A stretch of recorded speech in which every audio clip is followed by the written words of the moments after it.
Number one, identify what your passions are, identify what your power is, identify what you're an expert in, get some clarity on your life, right? And so sometimes we don't know exactly where we want to go, but we know we don't want to go backwards, or we don't want to go that way.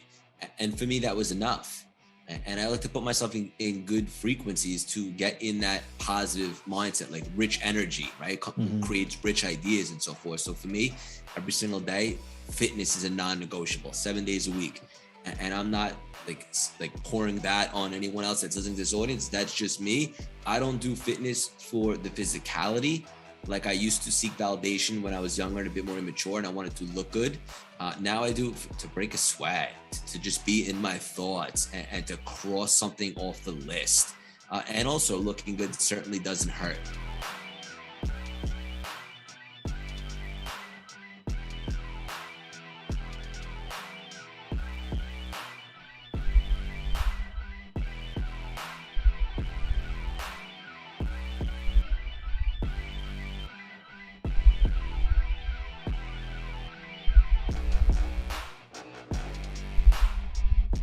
What's up, guys? Welcome to another episode of the Determined Society. I'm your host, Sean French, and today, ladies and gentlemen, I have with me none other than one of my good buddies, a dude that has been so successful in his life on Wall Street, building multiple businesses. But the most impressive thing about my man today, Mr. Craig Siegel, is his ability not to just revamp his mind, but also to understand that he was a gladiator in the wrong ring.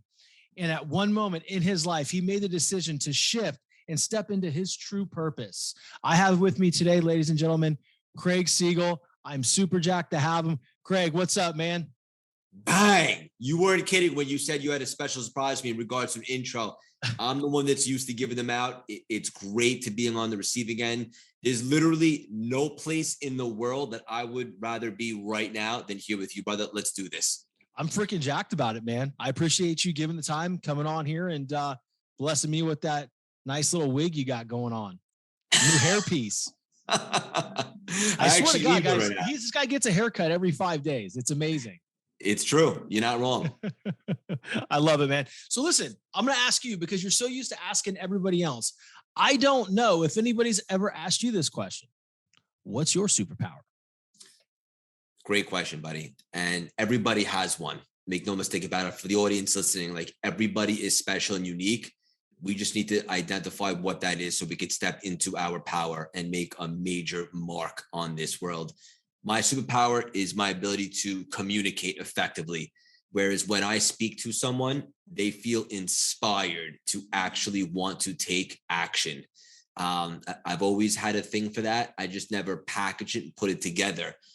Until the pandemic provided me that great awakening. It's interesting you bring up that point. Before we get to our next question is, you said opportunity that the pandemic brought you. That's all perspective. That's your paradigm, right? Let's touch on that really quickly because so many people view that pandemic as where they got stuck, where they lost themselves. I found myself during the pandemic, and it sounds like you did too. Oh, yeah. Yes, buddy. I needed that moment. And let me just give some context. I needed a second for Craig to find myself grounded for really the first time ever in my life and just ask myself tough questions. Like, am I happy? The answer was not even close. And what would make me happy? And it was at that moment that I changed my definition of success from one of making money to one of impact and significance. And then ultimately, I put it all together with marrying the two concepts of my passion for personal development and my gift for communicating effectively. And I went all in. I removed plan B from the equation. I burned the ships. As I like to say, there was no retreat. I was going to make this work, or essentially I was going to die trying. I love it, man. I also especially love when you talk about burn the boats, because for many years in 2001, we were told that story in LSU baseball squad room by our coach about the infamous Hernan Cortez when he burnt the ships and everybody's looking. It's like, hey, what are you doing? That's how we're going to get home. He's like, no. We're either leaving in their ships or dying on this island, but we're winning this war. And I love that about you because that's exactly what personal development, that's exactly what living your purpose truly is burning the ships. Can you talk to the audience a little bit about that moment, that specific moment where you knew, like, okay, shit, this is my purpose and this is where I need to pivot and go? Yes, buddy. I felt so unfulfilled and unhappy for so long. I was essentially dying on Wall Street. I wasn't even alive, but if I'm being honest with you, I was existing. And I just didn't like the path I was heading towards. And I asked myself, so like, is this really it for me? And I was even in a toxic relationship for a little while. There was just so much stuff going on that I knew I was meant for more. It was just, I was stuck straight up. I was plugged into the matrix. Um, and I got caught up in the rat race, simply put. And I got beaten down by life a little bit. And then ultimately, I realized that intuition that I always had, where I felt guided, where I would speak to God, and I knew there was a bigger calling, a much bigger message in the pandemic when literally there was nothing to do but think, right? Or at least for me, I saw a lot of people doing a lot of Netflix and a lot of day drink, and I said, that's not going to be me. And I really got myself in that frequency and vibrated on that level. Like, why am I here? I know there's a reason. And I felt very called to take inspired action and to develop what would be Cultivate Lasting Symphony, or CLS, a play on my initials. And for the first time in my entire life, everything about it felt aligned. Everything about it felt right. And I had no fear in starting CLS. It's interesting. People always ask me, like, weren't you scared to start that when you had a stable job? And the answer is kind of the opposite. I was literally shaking in my boots to go back. Once I became aware, and I practiced like being grounded, and took that second, I knew exactly where I wasn't going. And I didn't know exactly how CLS would transpire. You can never connect the dots looking forward, only backwards. But I knew we were going to try this thing. And I was really confident that it was going to work out and make a massive impact. And I could live with that. I love it. And I can tell you, it has made a massive impact. It's made a massive impact on me and hundreds of thousands of people, well, millions of people that have listened to your podcast. You've had some amazing guests, some great content. I think the biggest thing that I enjoy about you, even before I knew you personally, before you were a brother, was your energy, right? You talk about your energy. Everybody talks about it, right? Everybody talks about, this person brings a certain amount of energy to the conversation or to the party, whatever it may be. But your energy is raw and authentic, a lot like mine. So how does one bring that real and authentic energy every single day? Simple answer: find what sets your soul on fire and pursue that. And people always ask me, like, what are you on, buddy? Or like, how many cups of coffee did you drink? And the answer is zero. Like, you need to get to a place. Well, that's not true. I had coffee this morning, but you have to get to a place where, like, you're dancing at the bus stop. And that's just an analogy, but like, and you're high on life. Like, you don't need 5 cocktails to dance at that bus stop. Like, and I know this from experience, because essentially I spent 35 years trying to find myself. And here's the best part. Do I have any regrets that I didn't start CLS sooner? No, because it wouldn't have worked. Life happens for us, not to us. And I needed to go through everything that I went through to make CLS as impactful as it is. And to answer your question in a nutshell, brother, how am I so enthusiastic and energy? Because I genuinely, from the bottom of my heart and all my soul, love this stuff. This is not work to me. I love you. I love this conversation. I'm excited to support this conversation when you drop it. I have calls after this. I love them all. This stuff feels good to me. This is not work to me. And everybody has the opportunity and ability to get to a place like that. They just need the courage to pursue that. I love that, because I knew what your answer was going to be. I wanted my listeners to hear it, because there's somebody out there right now that doesn't truly understand how to get out of their own way and step into who they truly are and live in that energy on a second by second, minute by minute basis, right? Because it is a tough energy. I remember prior to the pandemic, I was always worried about what other people thought. I can't do this because they're going to think this. Well, what I realized was, from one of your episodes, actually, it really kind of hit me, right? At that point, I'd already made the switch when I was like, holy shit, that spoke to me. Was people are going to think what you allow them or tell them to think about you. And it was when that moment hit for me that I started all this stuff.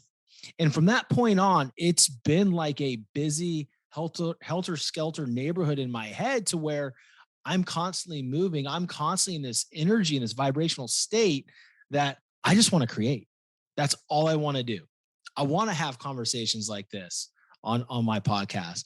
I want to hop on lives. I want to hop and do all these things with people like you because you're in there doing it. And the main reason why is because we connected. Yeah. Being a gladiator in the wrong arena. Right. You mentioned that to me on the very first time that we spoke. He's like, dude, you are a gladiator in the wrong arena. And right then I knew what you meant. Explain to the listeners what that means to you. Someone that has that passion, that drive, the ability to be self-disciplined and self-motivated, but to channel it in the right place, because we're all energy, right? Like, spoiler alert, like this is just a vessel. Yours is a little more handsome, but that's just a vessel. But it's a soul and a spirit having an earthly or a human experience. And so you have that fire, brother. That's hard to teach, but you possess it. For me, I had it as well. And I was on Wall Street, and it was not the right coliseum for me. And I was waking up every day, and it felt like I was going to a job. Now, make no mistake about it, I still gave it everything I got, because that's just the type of cat that I am. But it was unfulfilling. And it's hard to be grateful when you're doing something like that, because even though I had my health, it's like, I have to wake up again tomorrow and do this all over. And so I was in the wrong arena. And that's when I picked up running, and I started running a bunch of marathons. I ran 4 the first year I got into it, just because I have an addictive personality. And I was so fascinated by how running is so mental. But ultimately, I was never looking to become a professional runner. I was looking for another arena to be a gladiator in.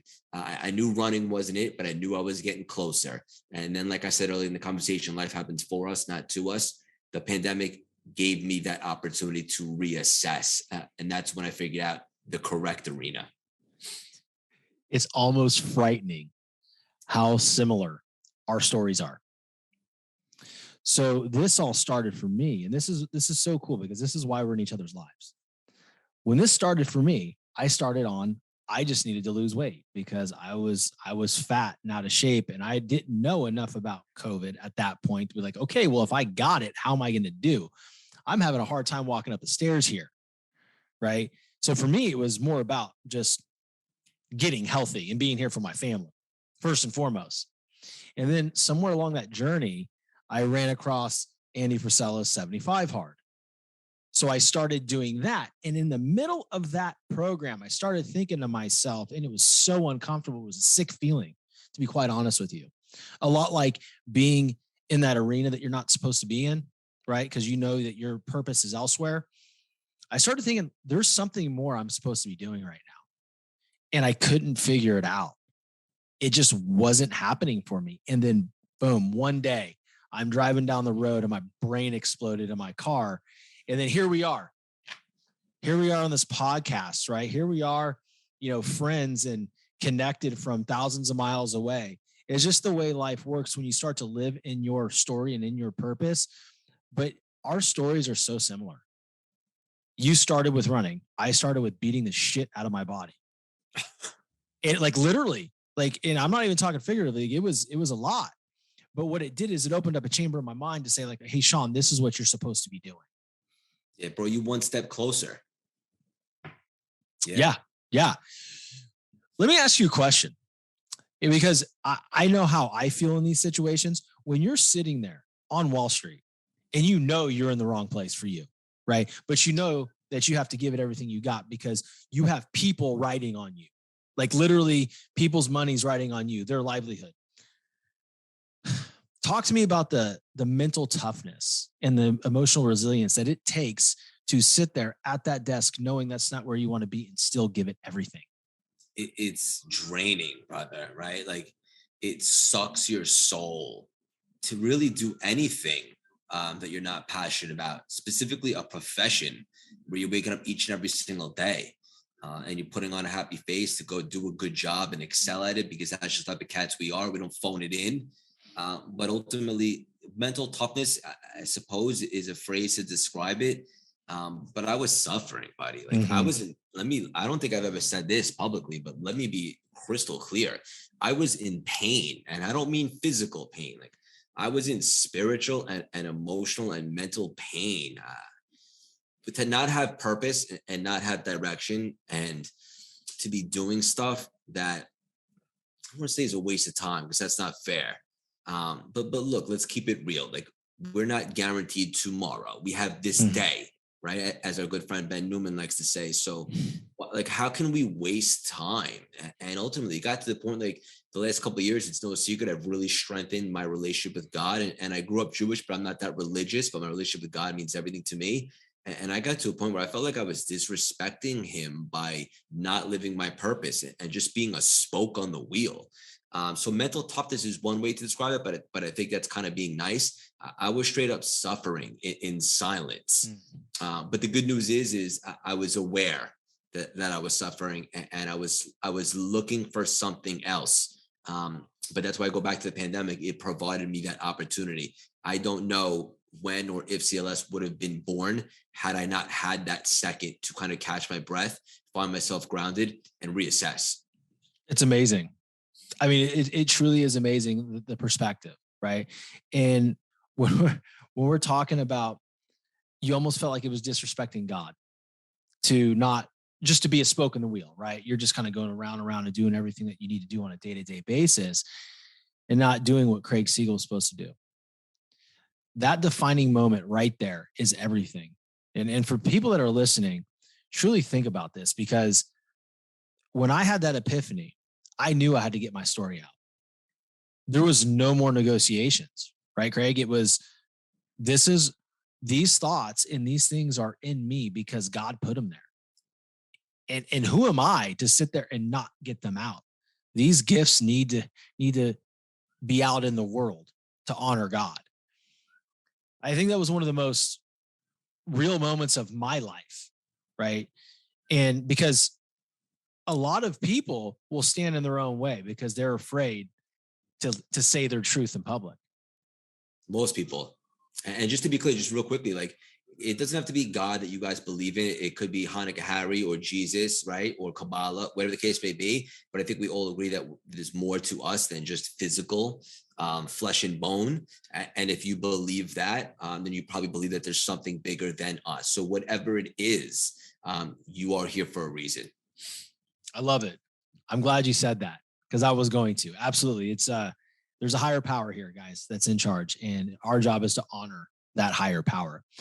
You spoke a little bit about, and I really want to get into this because this is something that I think you're very passionate about.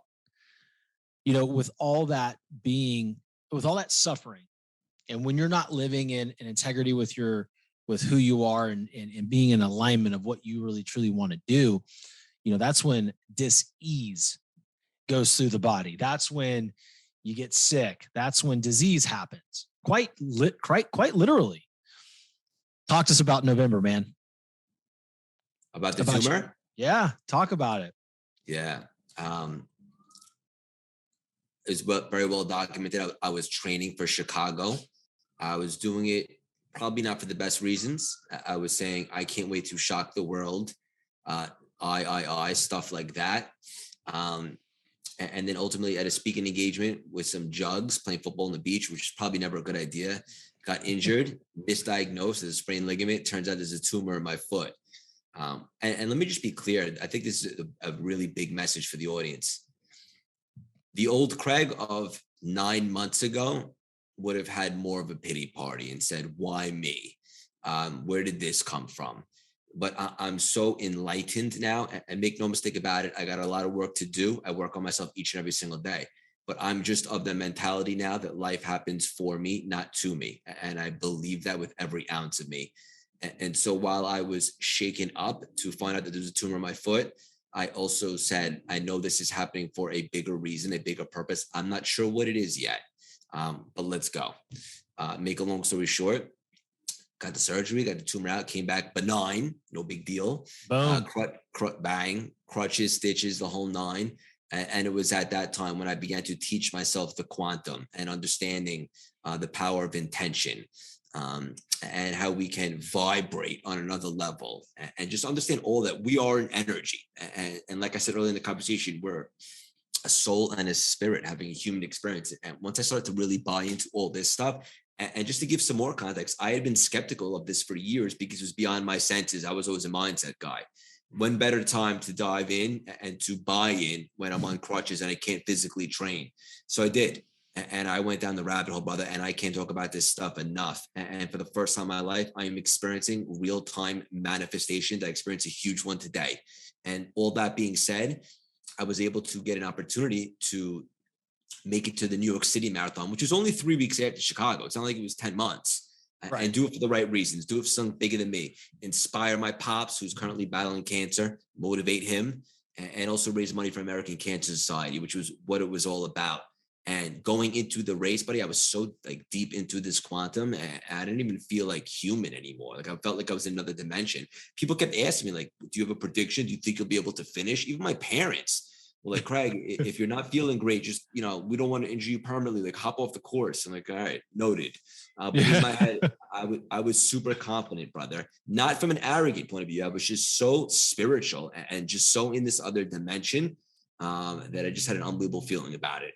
And we ended up running the fastest I ever ran in my life with 3:39 personal record. And I was floating, buddy. Like that was talk about an outer body experience. Like, and it's hard to fathom, like, what else would you describe it as if I did not have the physical capacity to train for 26.2 miles in New York City? I mean, what would you call it? So I know that was a quantum experience for me. And although that story arc completed from diagnosis to PR or finishing, the real journey of life has only just begun. Now that I understand how to tap into those frequencies, to vibrate, to experience real-time manifestations, to not only think and believe stuff, but to feel it. And that's what it's all about. And it changed everything for me. And it gave myself, CLS, and everybody around me a quantum leap.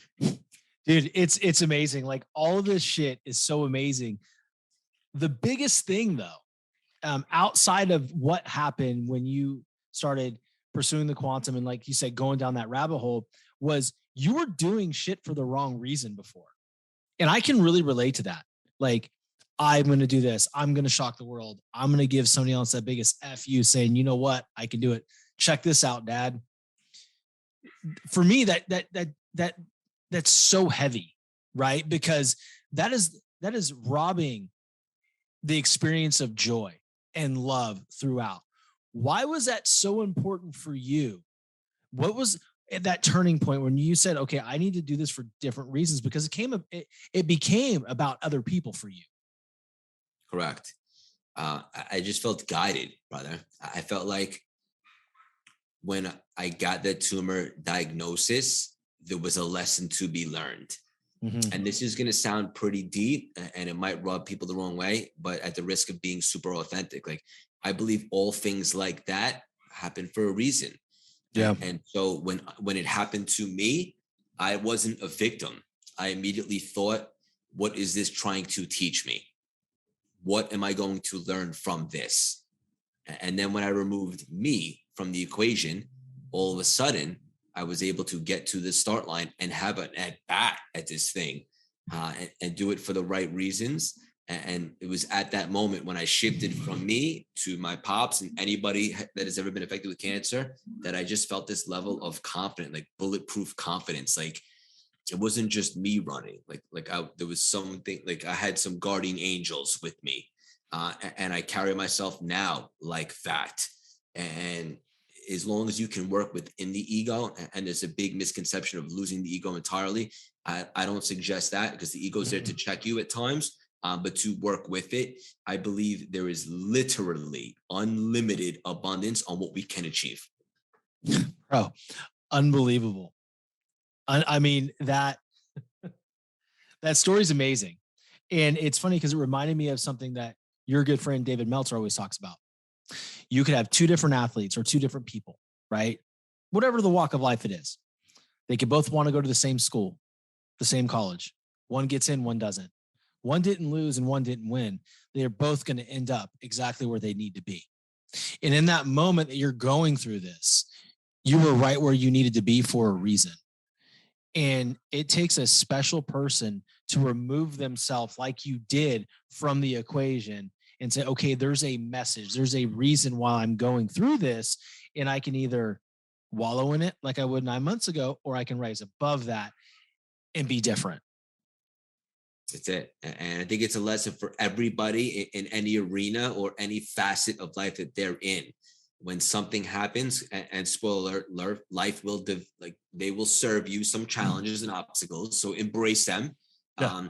You can go into it with a different perspective. You could say, why is this happening for me, not to me? And then you can get curious and try to figure it out, and just get on board.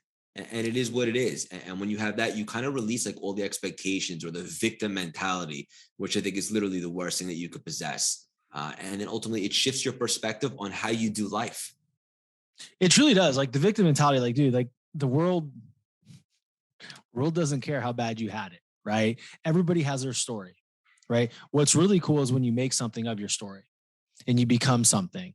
And that is something that, I can look at your whole situation of Wall Street, tumor, those two things right there completely revamped and re-energized your whole life. You re-energize me. So I fucking do every day. I know I do. You like my voice memos. You like my voice memos. You're great. My voice memos are fire. I just had to stop this show for a second and just acknowledge you and just let you know how much I love you, buddy. Like, yes, you're in my membership, you're in a program, and we're going to do life together for a very long time. But what excites me most about you is our friendship, buddy. And I genuinely love you. And I see a lot of me in you. Not that you need to be me, you're your own version, but that eye of the tiger, buddy. And you don't see that very often. And I want to acknowledge you for that. I appreciate it, man. I love you too. That's my favorite thing about our friendship. Is our friendship. Like literally, I love doing these things with you. I love the membership, all that stuff. But dude, I just love when we banter. Yes. When we do that stupid boy shit, like when we're freaking everybody out on social media, like that's my favorite part about our friendship, because we're able. It's like a lot. We turn every situation into our fucking playground. Yeah. And it's fun, man. It's fun. You gotta have fun in life. Trust me, I did not have fun for way too long. And it's like, what's the point? Yeah.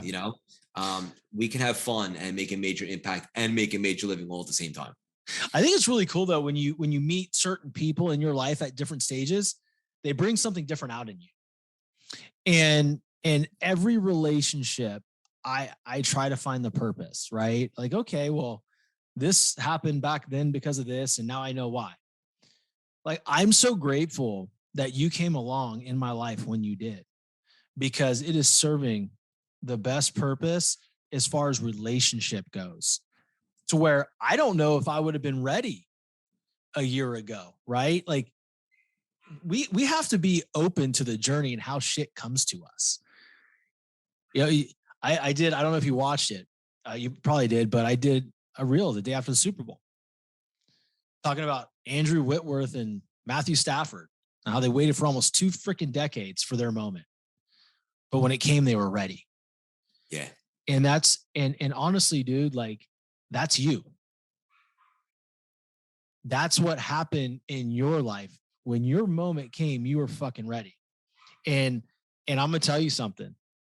I'm right there with you, right? That I'm ready. I'm hungry. Dude, a year ago, I wouldn't be on a freaking podcast with a badass like yourself. And here we are, right? So let me ask you a question, man. Going back to getting back down to business, is what are some of your daily rituals, man, that you can, I know you may not want to get super specific, right? But just, there's people out there that are listening that are fucking stuck. They're listening to this specific episode with Craig Siegel because they feel they're going to learn something on how to get unstuck. What do you do? Number one, identify what your passions are. Identify what your power is. Identify what you're an expert in. Get some clarity on your life, right? And so sometimes we don't know exactly where we want to go, but we know we don't want to go backwards, or we don't want to go that way. And for me, that was enough. And I like to put myself in good frequencies to get in that positive mindset, like rich energy, right? Creates rich ideas and so forth. So for me, every single day, fitness is a non-negotiable, 7 days a week. And I'm not like pouring that on anyone else that's listening to this audience. That's just me. I don't do fitness for the physicality. Like I used to seek validation when I was younger and a bit more immature and I wanted to look good.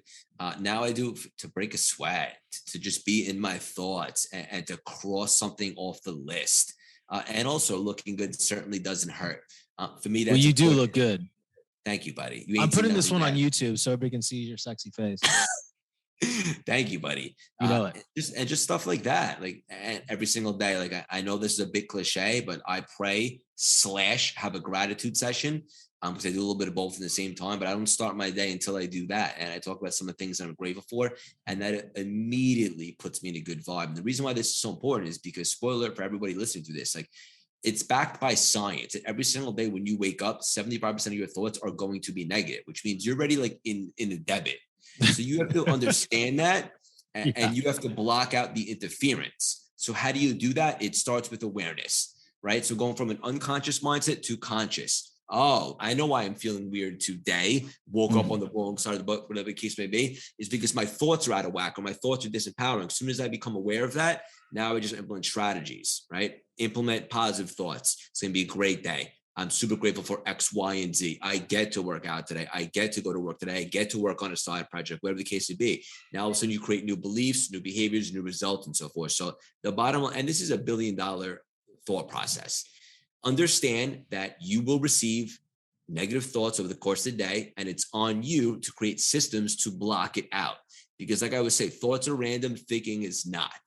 So don't feel bad that you get nagged out often because everybody does. The real greats that make massive impacts in the world are aware of that. And they have systems in place to block out the interference and replace the negative thoughts with more empowering, constructive, and productive ones. And that'll literally change anything for anybody listening to this right now. Absolutely love it. That's another one of the things that every time a bad thought comes into my head, I used to shame myself for that bad thought. After you told me that one day about you cannot control the random thoughts that go into your head, but you can control your way you think, I began to give myself permission for that to be okay. Like that's a negative thought. Okay, but now I'm going to think empowering thoughts because that's not where I want to be. Right.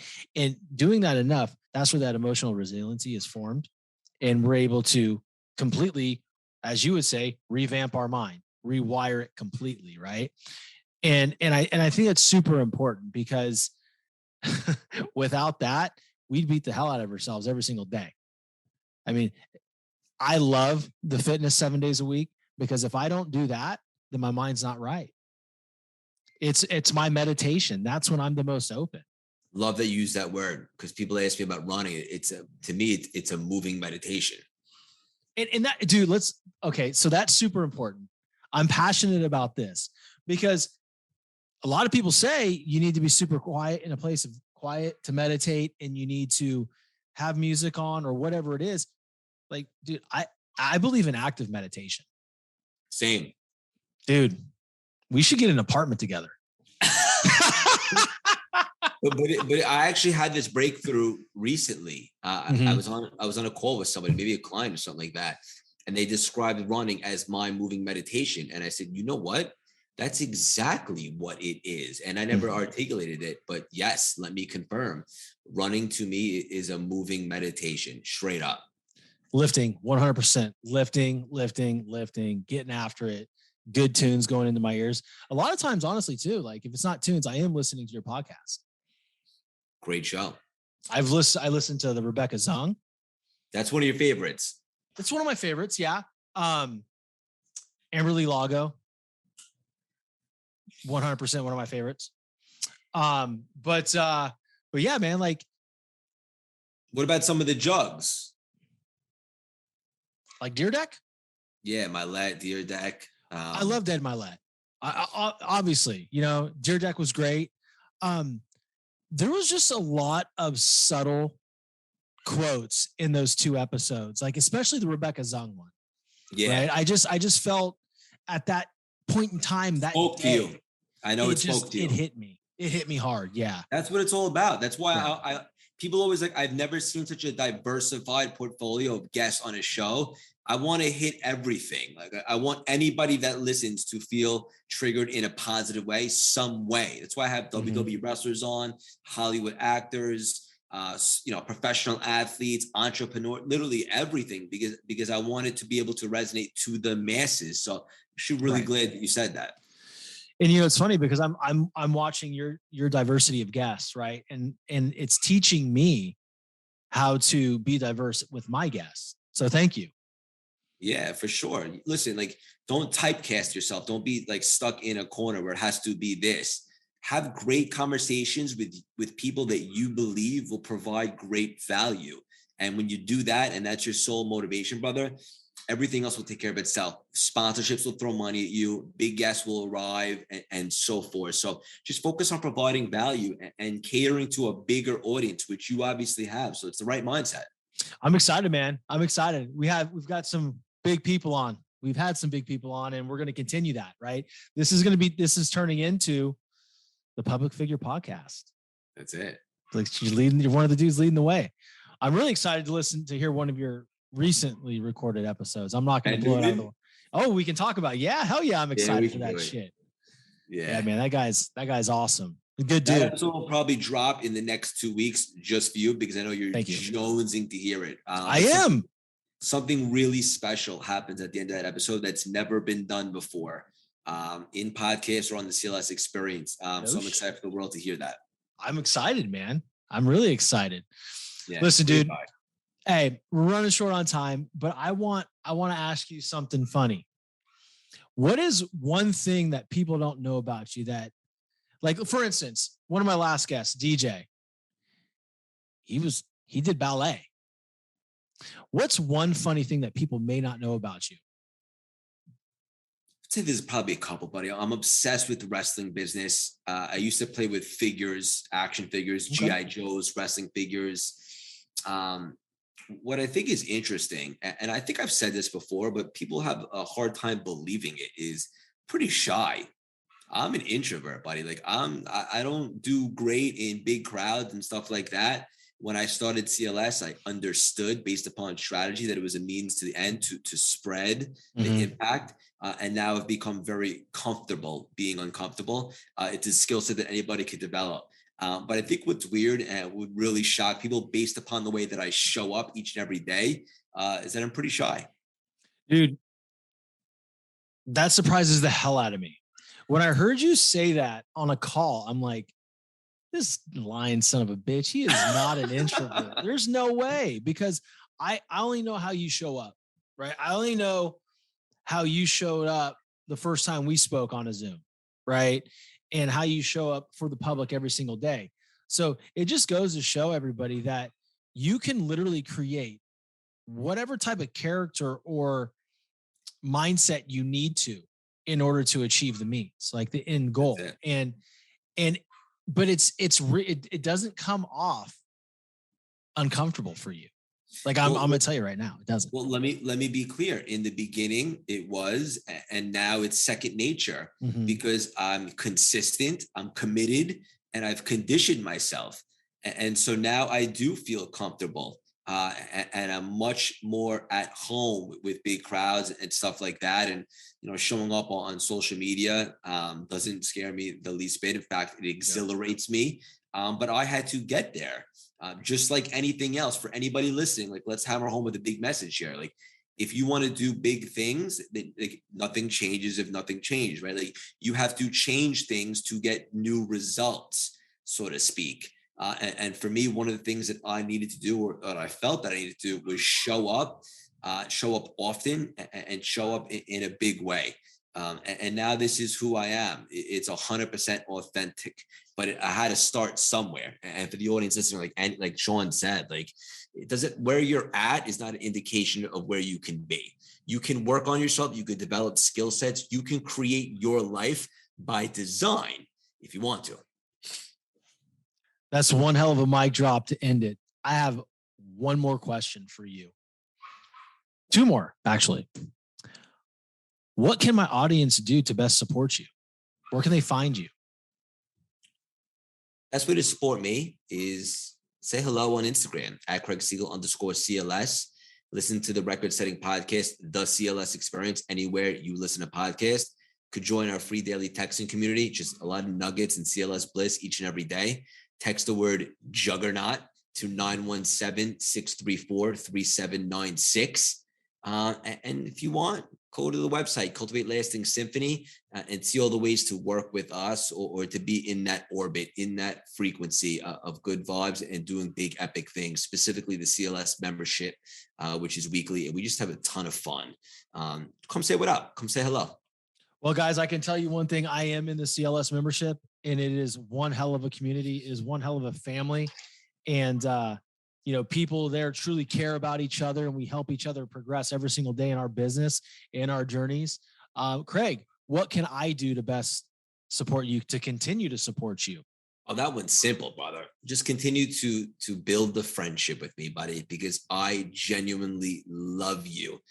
And if you believed in yourself 10% of the way I believe in you, you'd be further ahead than me right now. That's how much I believe in you and love you. You're doing it, buddy. Let's just continue to build a friendship. Let's take some stages together and make a massive impact and change the world. Hey, man, I'll hop on stage with you any day, brother. You know that. That's for certain. Well, you guys heard it here first from Craig Siegel. Don't forget to find him on his Instagram at Craig Siegel _CLS. Go to CLS Experience, Cultivating Lasting Symphony online. Check him out. Craig, hang out here for a bit. I want to wrap with you after we hit stop. But guys, if you got anything out of this episode, please share it out. Tag people, tag me, tag Craig, tag everybody you know. Let's get the message out. Talk to you guys soon.